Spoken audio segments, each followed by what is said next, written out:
Hey guys, so here's another great piece of information with Coach Brandon Koons over Otterbein University in Ohio, Division Three. He's been there for 22 years, so the experience that he has is extremely valuable for student athletes. So take a look.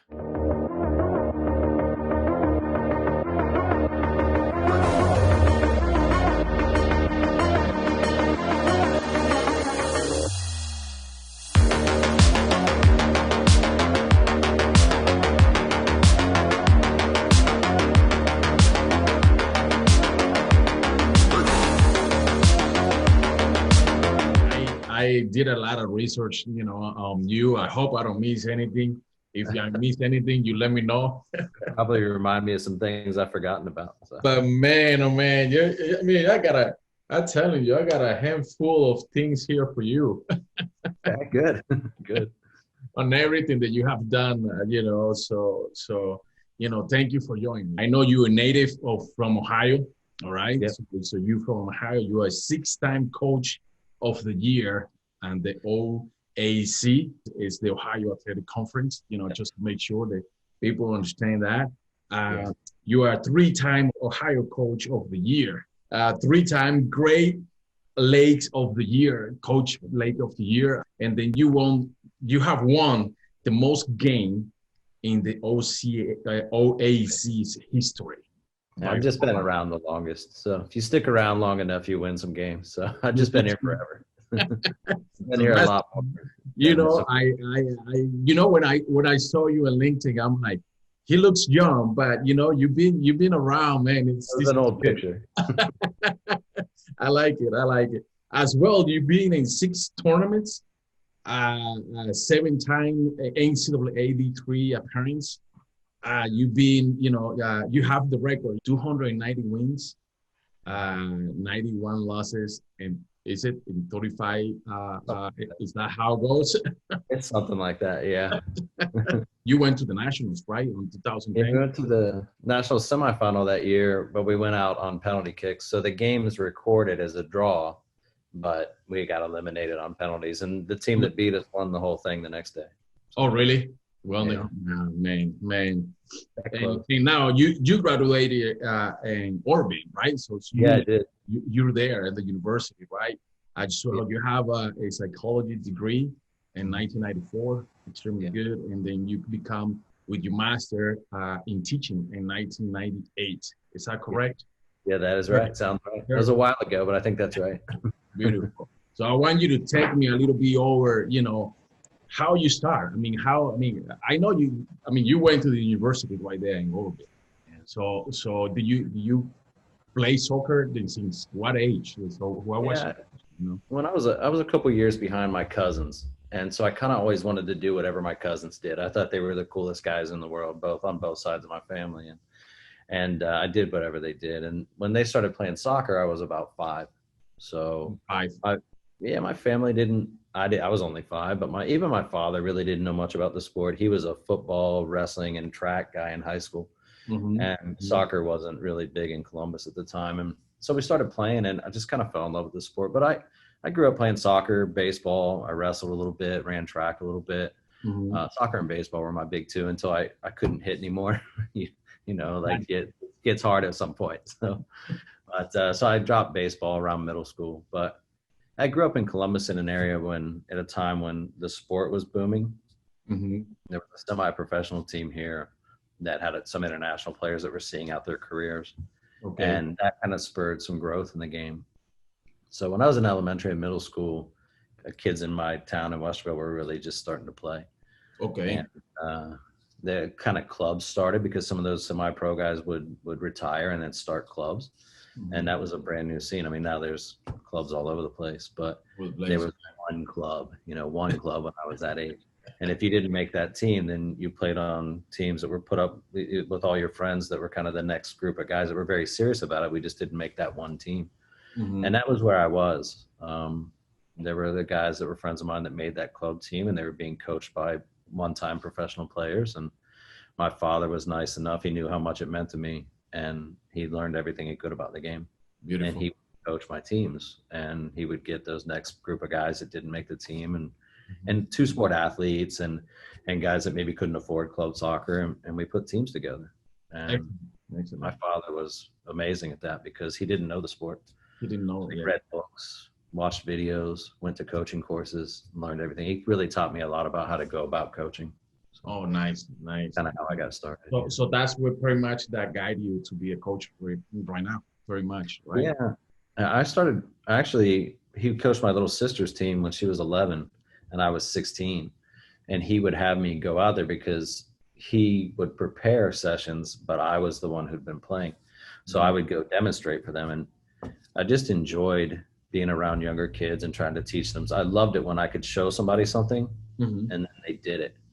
And I found that to be fascinating. And I learned, I was coaching when I was 16 years old because I was just following my dad everywhere I went. Just fun. So, and then when you were in high school, is it the same thing now back in the day? Like you experienced, you were there? My high school experience is actually kind of interesting because of that boom. By the time I was a senior, there's about 500 high schools in Ohio at the time. And my senior year, our high school was the #1 team in the state. And there were 2 high schools in our town of Westerville North and South. And North was #1 and South was #2 in the state. So in that short period of time, soccer in Westerville exploded. And those guys who had played club soccer made the varsity team. And my senior year, we got a new coach. And he came into town right in the middle of the summer. In fact, his first day was the last day of tryouts. So at a school like that, we'd have 80 to 100 guys try out for the team. And he saw one afternoon and he kept the 3 guys that played club soccer and he kept a backup goalkeeper, Jason, who was awesome. And the rest of us, there were 8 more seniors and we all got cut. Okay. And he let us go and the other 7 guys quit and never played again. And I kind of said, I'm not going to let this be the end of my career. I love the sport. And I really like the JV coach and I like the guys on the team. And as a senior, I joined the JV team. Oh, really? Yeah, that doesn't happen nowadays, but that's what I did.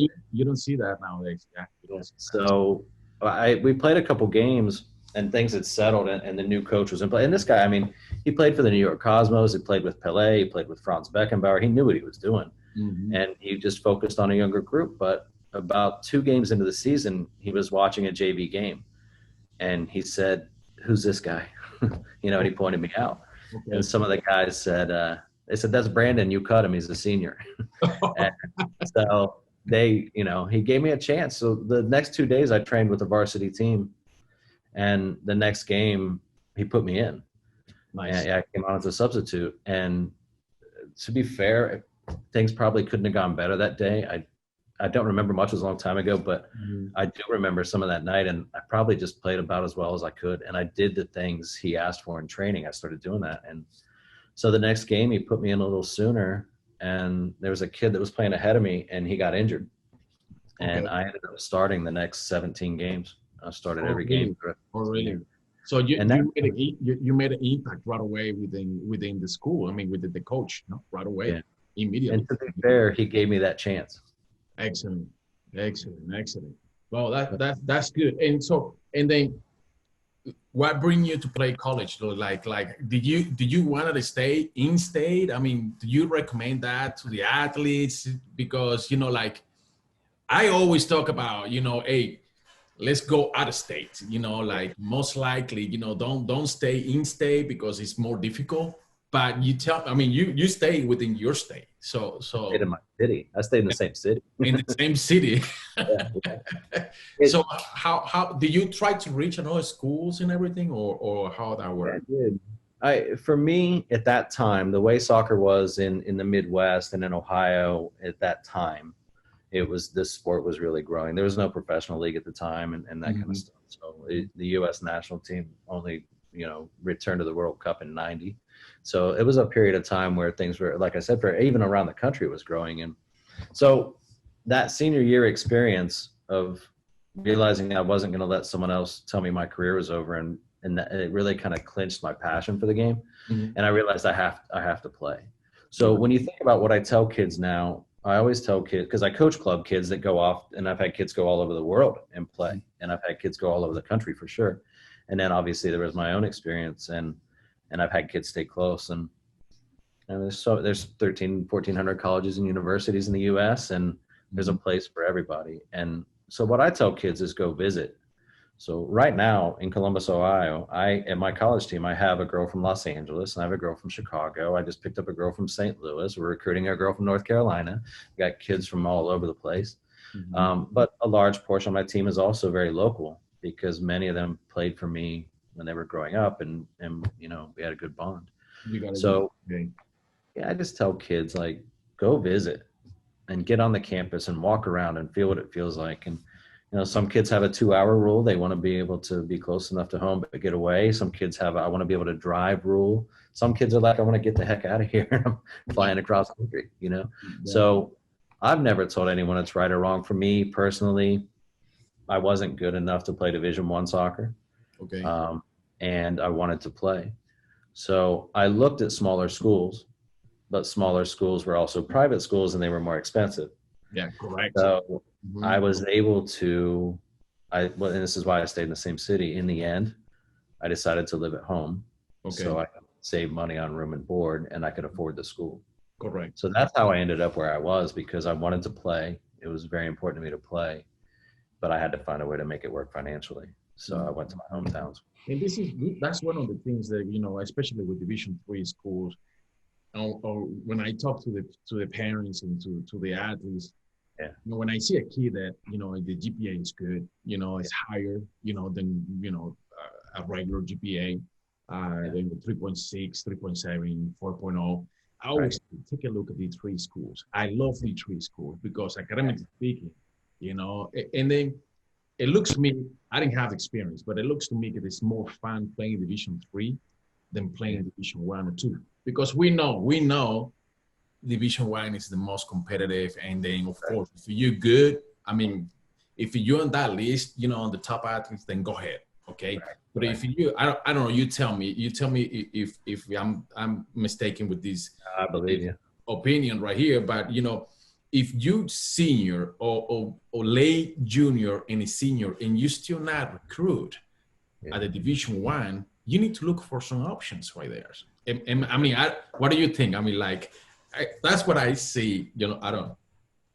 It's interesting. I think a lot of kids, they enjoy the notion of, I want to play at North Carolina. I want to play at Florida. I want to play at this school, or that school, at Ohio State. And, but they don't really know what it takes to play at that level. And I can see it. And you know what it's like when you're around athletes. I can tell a kid at a very young age, I'm like, this kid's different. Like, this kid's different. You know, you have, I mean, you most definitely, you right away, you can see, you're like, okay, that guy, you know, have what it takes to even the work ethic and the work ethic and everything, you know, because that's something that is almost natural, you know. To me, it seems like it's a natural. When you see a guy, when I see a guy running, I know the guy is a good athlete, right? Just by running, you know, just to, you know, I played baseball, so, you know, that's what we did in Venezuela. I'm from Venezuela. So in Venezuela, you know, baseball. That's what we did. Back in the day, nowadays, soccer is extremely popular in Venezuela. Of course, we're in a very difficult, you know, playing against Brazil, you know, but back in the day, you know, this is one of the things that I like the most in recruiting, because here in the United States, the opportunity that you have as an athlete is unbelievable, you know. We didn't grow up, you know, when you look outside of the United States, you don't practice like you guys do in high school right here. You know, I always mention that to my brother, and I always say to him, if we would have grew up here in the United States, we would be able to play every day. We didn't do that back in the day. I mean, in our stadiums, come on, man, like we have rocks, you know, like literally, you really, when you know, I play second baseman and right field. My brother played shortstop. And when I was in second base, I mean, you have to like be aware with the rocks, you know, because anytime, boom. So when I come here to the United States, you know, I get to know more about recruiting in the high schools, and you know, I got here and I got invited to a spring training thanks to my brother. You know, he invited me. So he gave me the opportunity to get here, and I almost make the cut, you know, with the White Sox. It was very close. So I didn't have that talent to play professional yet. But no one came to tell me and say, Ronnie, hey, you know what? Why you don't go to a junior college? Why you don't go to, I don't know, like I was here in Phoenix. So why you don't go to ASU or any other schools around that you can try it and make the cut right there with the schools? No one told me that.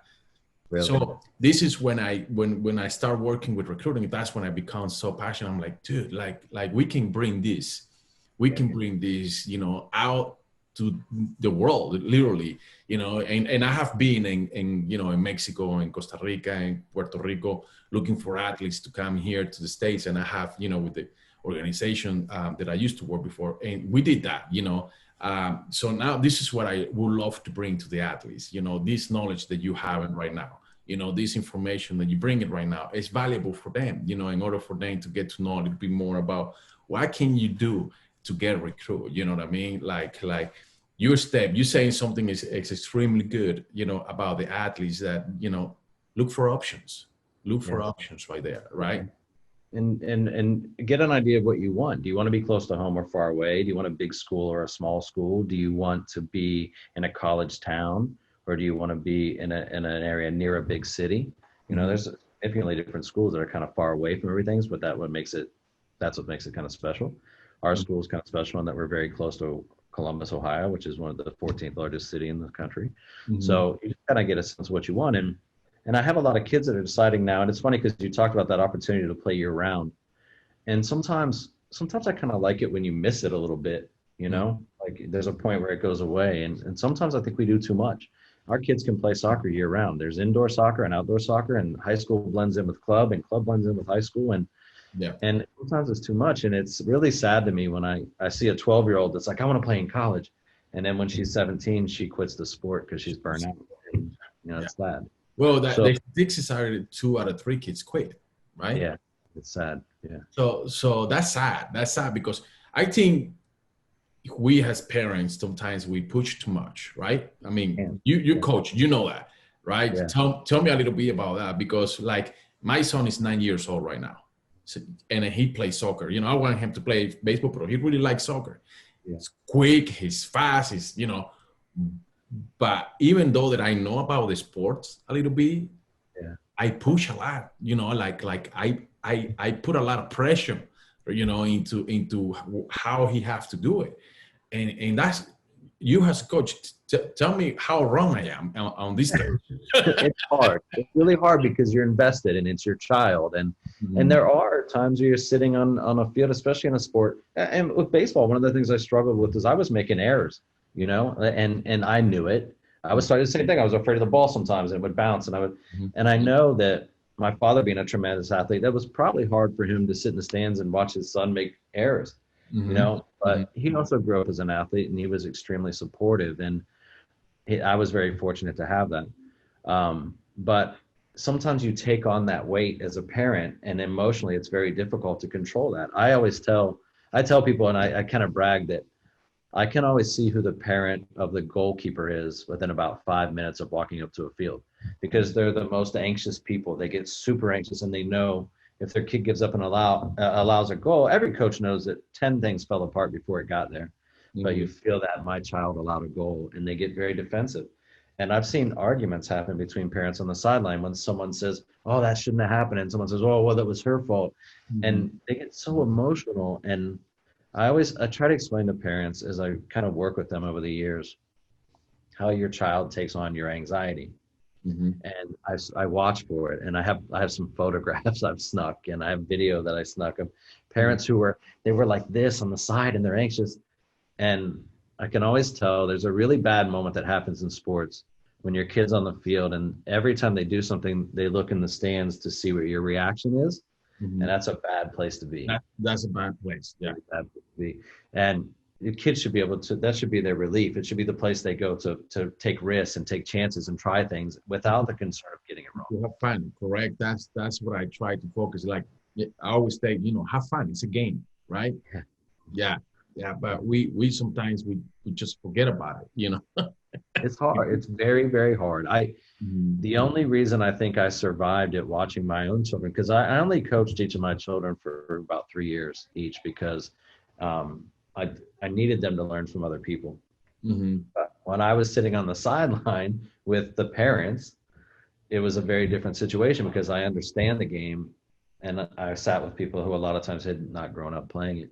Mm-hmm. And it was very difficult for me to not yell. It was difficult for me to not coach from the sideline. It was difficult for me to not tell people. Mm-hmm. So it is hard. It's very hard. And I think the only reason I survived is because I grew up on fields and I had a great role model in my family.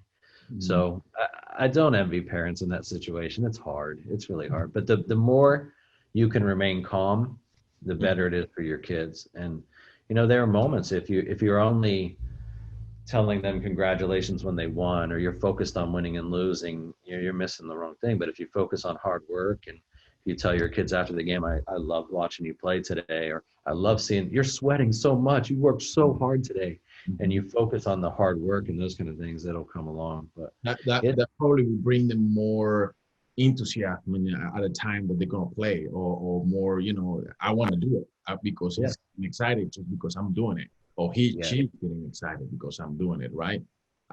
So that's, I think that's a key, though. I think we should bring a little bit more of understanding to the parents about that, because it is important. That's the main reason why sometimes they quit. Yes. That's I mean, I want to bring, I don't want to bring my family again, but my niece was a great soccer player. Excellent. I like, amazing. She scored goals all the time. She was fast. You know, she passed the ball real quick. I mean, real good. She was always crossing. So she was good. She could have played D1, D2 probably, you know, without question, because I saw her. But she just say, you know, by June, she's like, I'm done. You know, I'm just, and my brother was crushed too, you know, because of the bit. But I think I have to be with the motivation, and I have to be with the push that as parent we do, right? I mean, I don't know. It's a tough thing to balance, because you want to push, you want it to be important to compete, and you want those things to be all the things that you learn from sport. You want your kids to learn those things, and there's nothing wrong with, you know, demanding a lot of your kids and making sure they're, you know, some people let it go too far the other way where they don't give enough, and that's why the kid loses interest, because they're not invested. But so it's a fine balance, but it's challenging. It is. Now, from when you jump from the high school to college, how was the experience? I mean, tell me a little bit about that. As an athlete? As an athlete. Yes. So it's kind of like what you said about Division III, and I'm really happy that I went the route that I did. Back then, there was this discussion of you could walk on at a Division I program and sit on the bench, or maybe work your way in. And for me, it was about playing the game. And I had friends who went off and played Division I, but some of them didn't make it the whole time. But I enjoyed my experience. And Division III, because you're not getting paid, you're not a scholarship athlete, you're doing it because you love it. And I've coached some kids in the past that have gone to Division I programs, and when I reach out to them, they don't like it because they're doing it 11 months out of the year. They're up at 6 o'clock in the morning in January. They have no social life. They're not seeing their friends. They're missing out on concerts, and they're missing out on events, and they don't like that. Now, some kids love that. Some kids don't mind that. Yes. Yeah, but sometimes kids will say, the only reason I continue playing is because of my scholarship is what's paying for school. And when they start to relate the sport they love to feeling like a job, that's really sad to me. And they say, oh, I wouldn't play anymore, but I'm hurt all the time. I don't get to do much outside of soccer. And that's kind of always sad for me. And I never had that feeling. When I was playing at Division III, I was playing because I wanted to. I was playing because I enjoyed it. And I couldn't get enough. You know, I had guys on the team who would stay after practice, and we would keep playing because we just couldn't stop. There was never a point where you feel the pressure. I felt pressure. There were times I felt pressure for sure. And I appreciated it though, but I loved it. I loved every bit of it. I never felt like I was doing it because I had to. And I think that's the biggest differences between, and like I said, sometimes kids at D1, they were built for that, and they don't mind that pressure, and they want to be up at 6 a.m. in January. And they want it 11 months out of the year. Some kids can't get enough that way. But like I said, it takes a special kid for that. That's a different kind of athlete. It's a different kind of athlete, right? Yeah, yeah, because there it's extremely competitive. You know, D1 is competitive. Is more about marketing. It's more about business. I Yeah, put it yeah, that way. I put it that way. And then you have to literally follow those rules. In order for you as an athlete, uh, be okay with it. Be mentally okay, stable to say, okay, I can go through these, getting up at 4 in the morning or 5 in the morning to go work out and go, a full-time job, and then I have to do my homeworks, and then it's pressure. I love that, because who doesn't love, who like to go to, Alabama or Duke or, Kentucky. Of course, any athlete would probably think about it, but realistic. This is what I say to the people. You need to be realistic. You need to be realistic on where you are. If yes, you that I always say, if you got on that list, and I mentioned that again, and if you in that list, then okay for you. That's great. That's great, because on that time, you're gonna make it. You're yeah, gonna make it. But most of the time, that's a really low percentage, right? The blue chip athletes and all that. That's a really low percentage of athletes. They go through that. And then United States, there is 8 million high school athletes. In the yeah, competition, yeah. Yeah. competition side. So when you went and after that, so you graduated and you start coaching right away in the university, Yeah, or I was already our coach would run camps and clinics, and he would hire us over the summers and over the Mhm. winter periods when we were indoor to run camps. And I did it all the time. Whenever he said I need some help, I did it. You Uh, were there. Mhm. yeah, and it was interesting because since my first real coaching after being 16, my first real job coaching was camps. Okay. So I was told this is the direction I got from our director, from the men's coach, Jerry, at the time. And he said, Brandon, at the end of the day, I want the kids to be better than they were when they got here. And at the end of the week, I want them to be better than they were when they came on Monday. And he said, but I want them to have so much fun that they want to return. I mean, it was a business. You needed people to come back. Mhm. So I was charged with making sure kids got better and that they enjoyed every minute of it. Mhm. And because it was camps, we didn't have matches. We weren't playing. It was never about winning and losing. It was about teaching kids how to play the game and developing them and making sure they smiled and enjoyed it.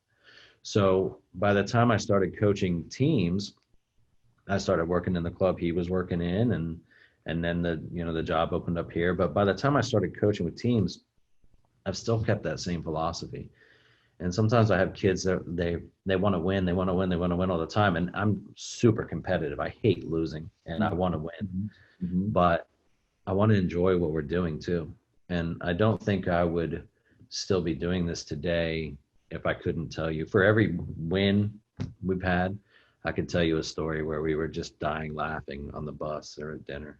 And that's what you have a very good sample right there, because you making fun, or you making enjoyable for them to play.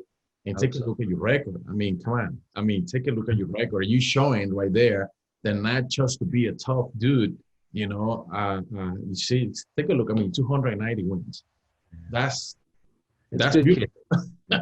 There was a moment. There was my first year as a graduate assistant with the men's team was probably the worst year I've had in coaching. We won 5 games, we lost 13 games, and we weren't very happy with the players on the team and the impact they were having. And we made a comment about one of the guys on the team, this guy named Eric, and we said, I wish everybody was like Eric.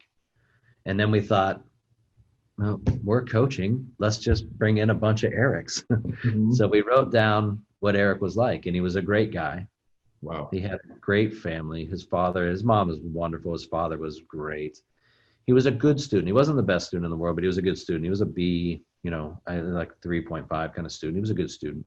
Um, he's a good family, good guy. And he wasn't the best soccer player on the team, but he was good and he worked hard. So Mhm. we kind of came up with this idea that we were going to look for good people that came from good families, that were good students, that Mhm. just happened to be good soccer players. Mhm. And that next year, I brought in 21 freshmen and we created a new team. Oh, wow. And Wow. yeah, completely new team. And by the time that team graduated, they finished fifth in the country of about 400 Division III teams. So we went from eighth or ninth in our conference to fifth in the country in 4 years. And when I realized we did it with good people, Mm-hmm. then I realized that's how I'm going to do it forever. So when I took over the women's job in '99, it was fairly similar. They had never had a winning season before. Mm-hmm. The job was always part-time. The view on women's sports at the time was to give a place for people to play more than it was to win. Mm-hmm. But right as I was taking the job, the athletics department took a new direction where they wanted it to be competitive, not just a place to play, but competitive, which aligned with my beliefs too. Mm-hmm. And I started looking for good kids from good families and good students that happened to be good soccer players. And, it just got better and better. So when you point out wins and things like that, it's something I'm very proud of. But I tell you, it's the kids I brought in. We brought in kids that were going to do that. It really, I maybe don't even have to coach. They're good kids and they're going to be successful. They're great kids. Excellent. So when you're doing, so you're taking me to recruiting right now, because what you're doing right now is giving an example of what are you doing the time you're going to recruit somebody. So that's why you look the most on recruiting, or you look. Take me a little bit on that process. What do you do with your team? What do you know with your assistant coach? How's that go? Well, I do a lot of our recruiting. We have a really small staff at Division III, and because I coach youth club soccer, so last weekend I have a U17 team and a U19 team, and I took them to a college showcase. So I coach them, and then I watch 2 or 3 games, and then I coach my 17s, and then I watch 2 or 3 games, and I recruit. And I'm just on the field from 7:30 in the morning till 7:30 at night, and I'm just recruiting.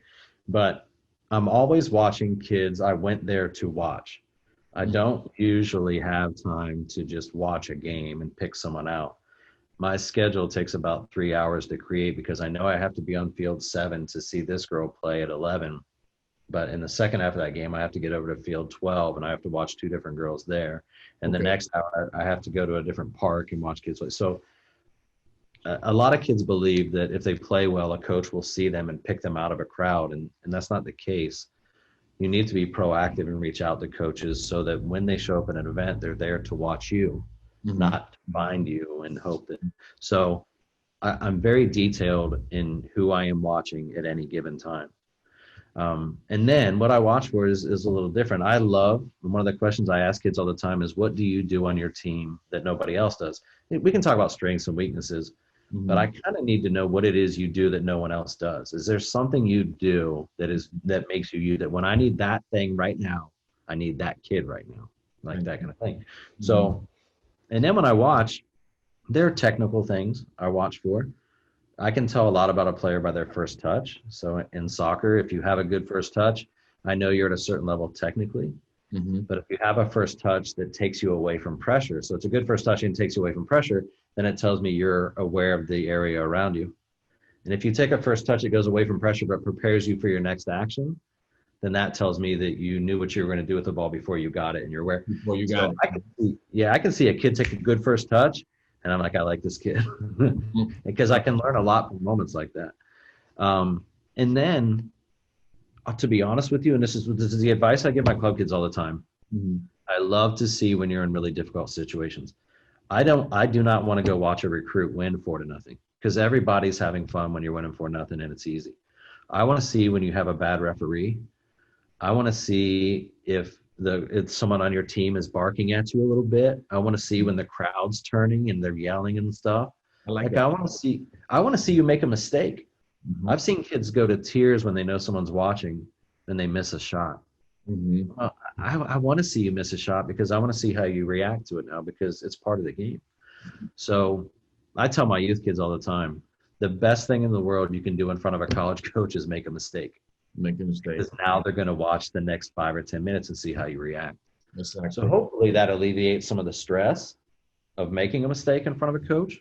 And it reminds you, now's my chance. Now I can show I've been there before. So that's what I'm looking for. That's what you're looking for. And now you go a lot to showcases or you receive emails, you receive, like in my case, like I'm a recruiting service. So how would you separate a little bit these tasks right here? Really hard. It's hard. Really hard, right? Yeah, because we get so much stuff. I have a set of software for recruiting, and I have 237 recruits in it right now. And I'm a small Division III program. I mean, that's a ton. And keeping in touch, and that's seniors, juniors, sophomores, and freshmen. There's even one 8th grader in there because she wrote to us already. But it's very hard to keep up with all those players. So most of my time is spent with the kids. I think I have the best chance.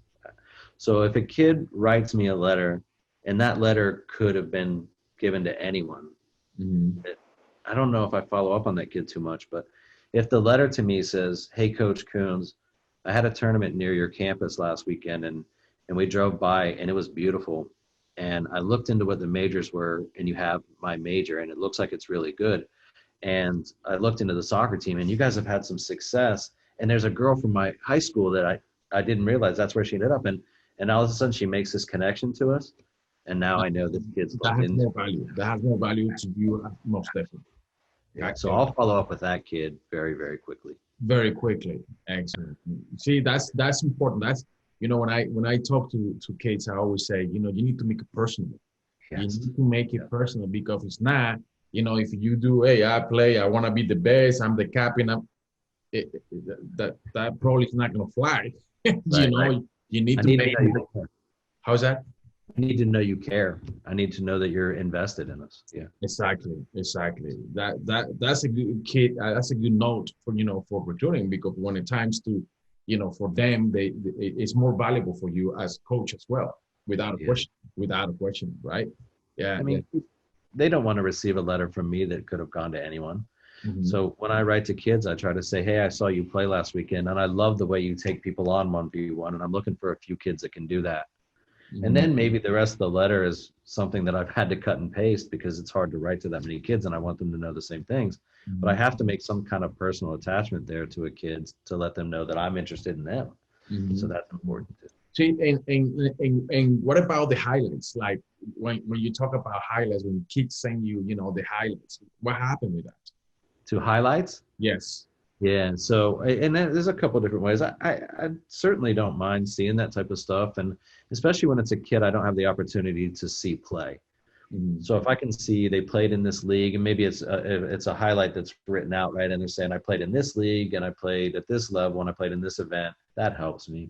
When I see actual video, it's there's a way to do it, because obviously it's highlights. Nobody ever shows me the mistakes. They send me, I try.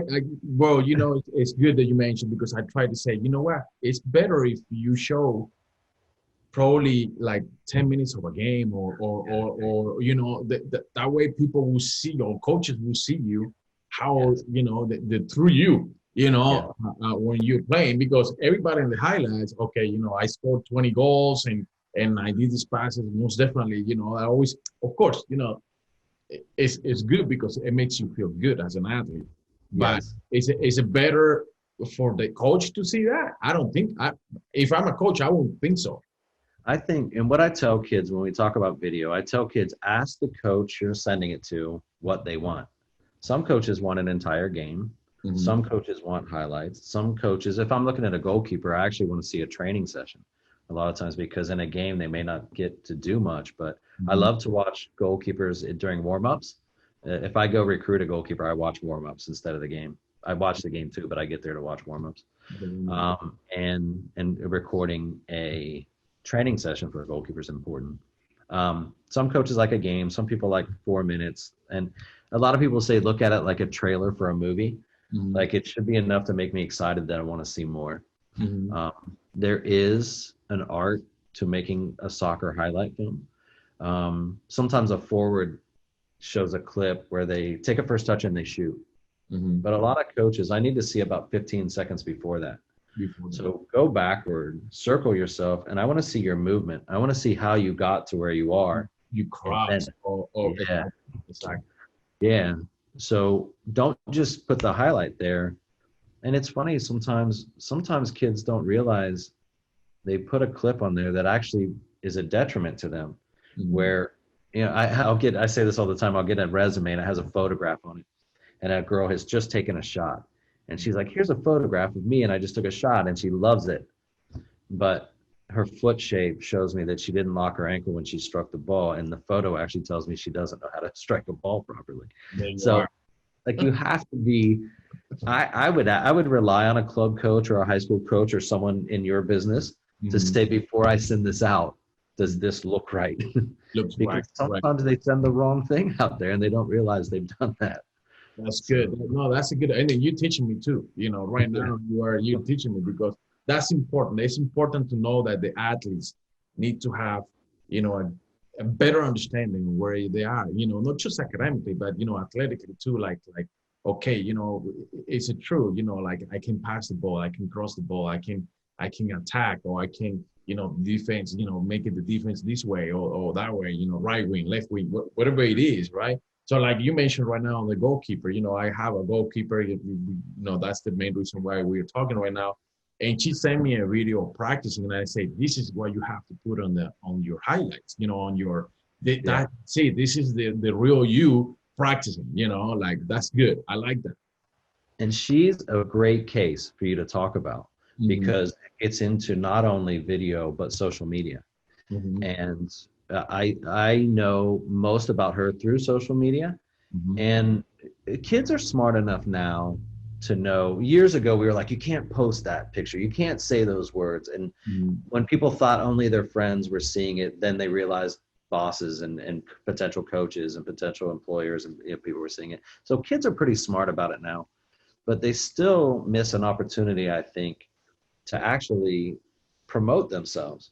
So maybe your social media isn't bad, so that's good, but why not make your social media something great? And her social media, the young lady that you're talking about, is her in the weight room. It's her working out. It's her getting repetitions. And you cannot help every day. Like, I don't jump on kids' sites and look. The very first thing I do is look on a kid's site. But after that, I don't do that anymore. I just see what comes up on my homepage. And every day I see this girl working out and playing. And all I know of her is she works her butt off. That's all I know of her. She does. You know? And that's what I keep saying to her. You know, keep doing what you're doing, because coaches are looking at that. You know, make sure, you know, the coaches, and, you know, she got approached by the coach here in ASU too. She was very excited.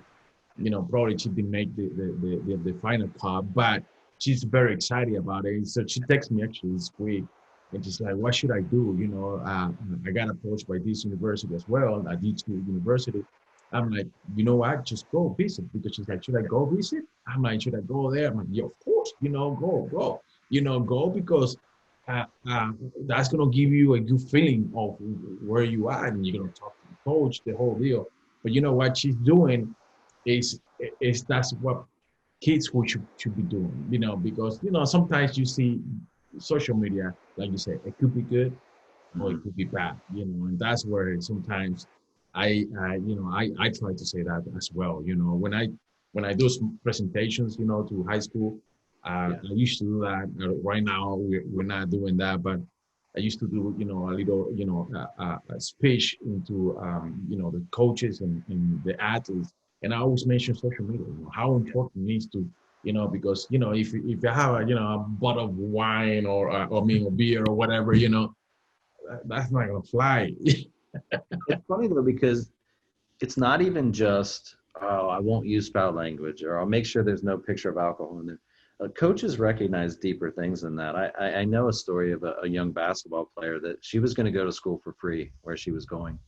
And the school she was about to attend took her scholarship away during the recruitment process, took the offer away, because she was posting things where she was saying, I'm going to have a hard time in school today because I didn't do my homework. And then the next day she would post, oh, I'm going to fail this test because I never even studied. And the next day she posted, oh, I skipped class today. So, and what happened was it wasn't foul language. It wasn't inappropriate content. She was just saying, I'm not going to put my effort into school. So the college basketball program said, I'm not going to run the risk of you struggling academically and us not being able to use you. I'm not going to pay for your school if you're not going to take the school part seriously. And that's why they took away her scholarship. So you can't even go, oh, I'm not using foul language, or you really got to be careful. And like I said, it's really important to actually promote yourself. If I'm going to use social media as a 17-year-old kid, everything I put on there is going to be positive. It's going to be hardworking. It's going to be kind. It's going to show that I can work with a team. You know, like you were with your family, you're good with your family. You're a respectful, you know, person. You respect people. People respect you. No, that's important.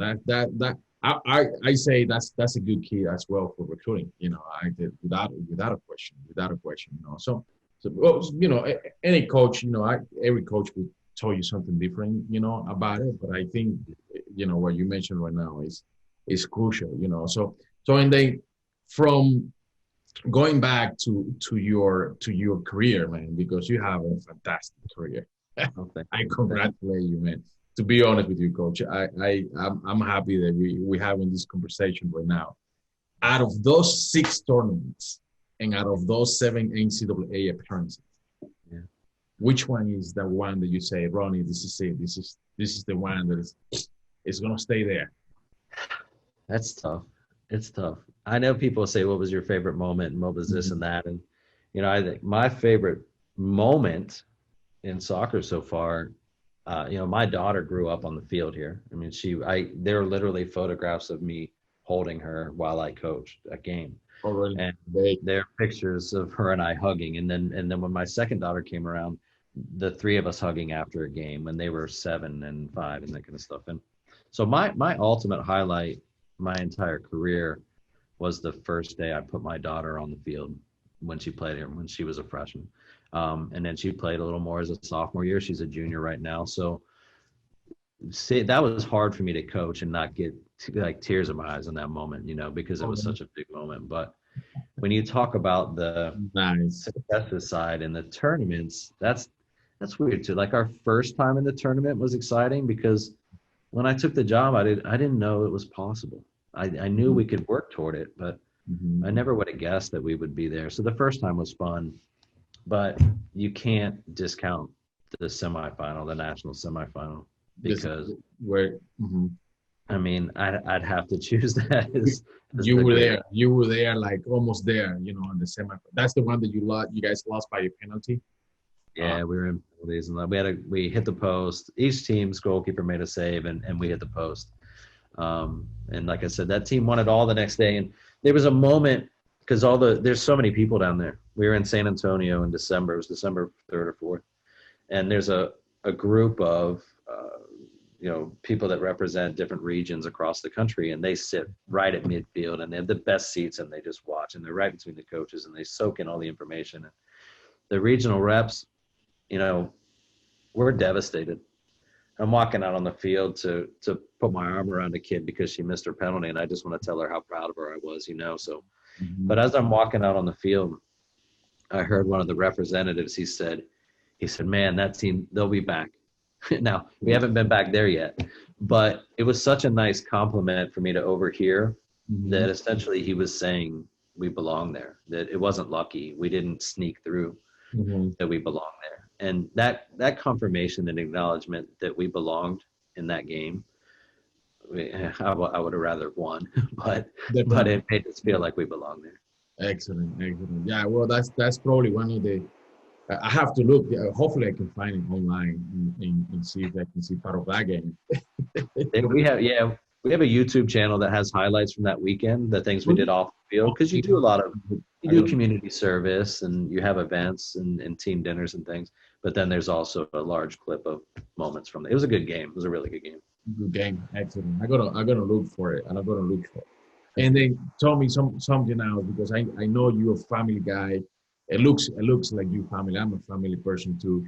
And you mentioned your dad. You know, what kind of sport, you know, your dad, I mean, he was an athlete. You mentioned he was an extremely good athlete, and he's the one that pretty much opened your eyes about sports. You know, what do you think about your dad nowadays? You know, like. Yeah, he really did instill a lot of those things in me. I don't remember a lot from when I was a kid. It was a while ago, you know, but I remember he worked a lot. And there were days I wouldn't see him because he was at work all day. And I remember a time he worked all day. He came home about 4 a.m, showered, grabbed something to eat, and turned around and went back to work. And that was kind of the work he did. But he always made sure that he could work around being at my games. So he was always at my games. He helped coach my soccer team, my baseball team. So it was funny, as a kid, the only times I really saw him, it felt like, were at my games. Oh, you games? Yeah. So there were periods obviously when that we saw, and we would take a vacation or we would do whatever, but he really made it important to support me. And I thought that was, that had a huge impact on me. It's hard for me as a parent who coaches, because I'm coaching while my kids are playing sometimes. Mm-hmm. And it breaks my heart that I'm at another venue when my own children are playing. He's playing. But we try to make that up. But he really did. He taught me how important it was to work hard and to put your family first and all that kind of stuff. So, and that support was huge. Excellent. Yeah, that pretty much. My dad was kind of like that too. I sometimes, you don't see him because they work, but he wasn't an athlete, but he loved baseball. He was a huge fan of baseball, and he knew about sports, and that's why we ended up playing baseball, and nowadays, to be honest with you, I like better soccer than baseball. To be honest with you, I love soccer. I got an opportunity to live in Spain, and that's where I learned about the game.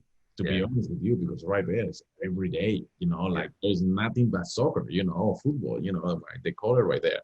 And I was in Barcelona, living for 3 years, and I'm like, man, this sports is good. I remember I went to the first game in Barcelona. I don't recall who they play with, but Ronaldo, the old Ronaldo, not the new one, was playing. And the atmosphere was so amazing.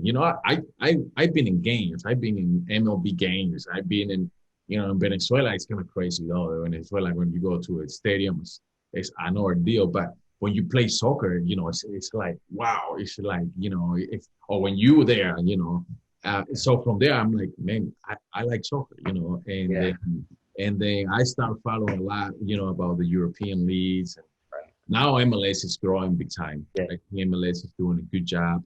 They bring in younger players, which is extremely important. Instead of bringing the old, almost retired dudes, the youngest. I think so. But yeah, I love soccer, man. I love soccer. I think, I hope I have the opportunity to go to one of your venues when everything goes, away and then we stop, living our life normal again. Yes, I hope soon. We hope that thing is soon, But I would love to go, man. I would love to go to your university, see some games, get to know you personally. You're welcome anytime you'd like. Yeah, no, I'll let you know. I thank you for the time, for this information. Is extremely valuable for me and, from the people that we're going to share it with, on our social media, on our YouTube, on our, the channels that we use to spread the word. But one last question, which I mentioned to you before, is what do you think about mindset, and what do you recommend? What is your thoughts about mindset when you come to college recruiting? Mindset, it's interesting because it's a word that's been used differently the last couple of years since Carol Dweck wrote the book Mindset. Mm-hmm. I actually went to Chicago and listened to her speak about 1.5 years ago. And it was a really cool experience. And what I loved about it, it was at the American Psychological Association conferences. And I went because that's what my wife is a psychologist. Okay. So my daughters and I always tag along when she goes to her convention or conferences. Okay. We go to the town and we see the city while she goes to work. But that day, I took my daughters and I went with my wife to listen to Carol Dweck speak. And she was speaking from a very psychological point of view, talking about her book about mindset. Mm-hmm. But what was unique about the setting was I wasn't the only person in the room that wasn't a working psychologist. There were educators in the room, there were teachers, there were coaches, and there were people that were just there to hear her speak. And I remember there was a guy that got up and spoke, and he was very disparaging in how impactful he thought the concept of mindset was. And he said, you wrote in the book that it had this kind of impact. And he goes, I don't think that's a big enough impact to make a big deal out of. But he was missing the point. And he was missing the point that it had started people thinking about it, and they were running with the idea, and they were thinking about things in a different way. So we don't really know the full impact of her research until a few years from now. Mm-hmm. And it all is because it's how much you buy into it. And we know how bad negative self-talk can be. We know how effective visualizing and seeing yourself doing things can be. Those are true. There's science behind that. And getting yourself in the right mindset, believing that you can make a difference in how you think, and that can turn into a difference in how you play. Knowing that and believing in that idea is huge. So it's something that I didn't do much as a player, but I'm fascinated by, and I listen to sports psychologists speak when I go to conventions and things. Mm-hmm. And Bill Bestwick's a great soccer guy and touches on the psychology side. I've learned a lot, and I wish I knew those things when I was a kid. Mm-hmm. Because getting out of your own head, enjoying what you're doing, focusing on the things you can control, all the things we hear about, focusing on the things you can control, I think would have helped me a lot as a kid and as a player. I think, sometimes people will say, create a plan. Yes. I don't see it as a plan. I see more as a map. Yeah. I see like, the parents, when they create a map, find the goal, it's like, okay, that goal is there. Yes. So if you create that map on your brain, okay, this is it, this is what I want, or this is, preparing yourself, and what you're saying right now, because our thoughts sometimes can be very negative. Yes. And that'll take you down. That'll put you down without a question. And the more that you do it, it's quick. It's your brain functions so quick that it's fast for you to be on a bad thinking, on bad thoughts, and then to train your brain to be positive and to be, into, okay, this is picturing yourself, Yeah. It's gonna help. It's gonna help, to achieve. I think it's to help you achieve your goal, as an individual, as an athlete or a professional, because most of the people ended up just being entrepreneurs. As when you do that, you and psychology, your wife is there.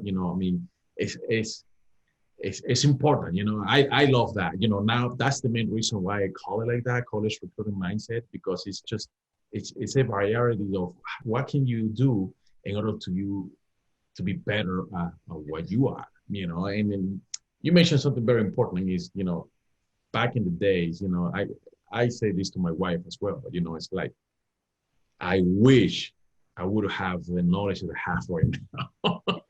I would go back and do it again. I would. Me too, Yeah. because I let pass a few opportunities that you say, man, really? Like, you're kidding me, and the mindset it helps. I think it helps, it helps to there is some kids right nowadays, they're extremely smart. I'll be honest. There is some kids that you look at them right now and you're like, wow.